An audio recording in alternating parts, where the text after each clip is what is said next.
حرام رکموں سے ہم سب کی حفاظت فرما میرے مولا، فلسطین کے تمام اہل ایمان کی حفاظت فرما میرے مولا، یہودی اسرائیلی آتنکوادی وہاں پر آتنکواد کا ننگا ناچ کھیل رہے ہیں، معصوم بچوں کو وہ شہید کر رہے ہیں، معصوم بچوں کو بموں اور گولیوں سے اڑا رہے ہیں، ہسپتال پر اسکولوں پر بم برسا رہے ہیں میرے مولا، دنیا کے یہ بڑے آتنکوادی ہیں، ان کے پاس طاقتیں ہیں اور سپر پاور آتنکی بھی ان کے ساتھ ہے میرے مولا، ان کو اپنی طاقتوں پر گھمنڈ ہے، ان کو اپنے ہتھیاروں پر گھمنڈ ہے۔ او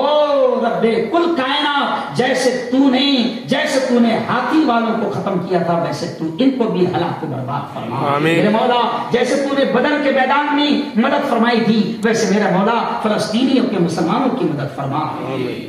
رب دو جہاں، جو معصوم بچے، جو معصوم بچیاں، جو عورتیں، جو جوان، جو بزرگ شہید ہو رہے ہیں، ان کی شہادتوں کو میرے مولا قبول فرما میرے مولا، ہم یہاں رہتے ہیں ان کے لیے اتنا تو کر سکتے ہیں کہ دعائیں کریں میرے مولا، تو تمام فلسطین کے مسلمانوں کی ہر طرح سے، غیب سے ان کی ہر طرح سے مدد فرما رب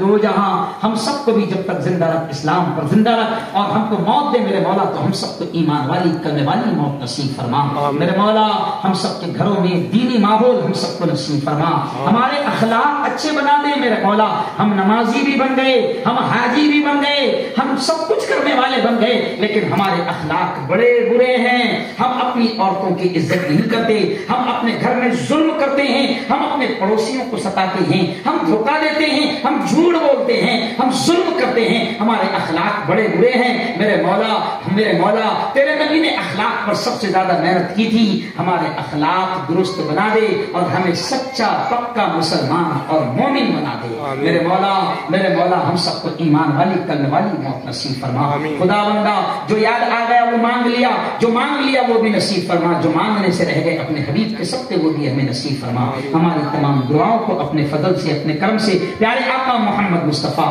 صلی اللہ علیہ وسلم کے صدقے تو فیض قبول فرما، صلی اللہ تعالی علی خیر خلق محمد و آلہ و صحبہ اجمعین برحمتک یا ارحم الراحمین۔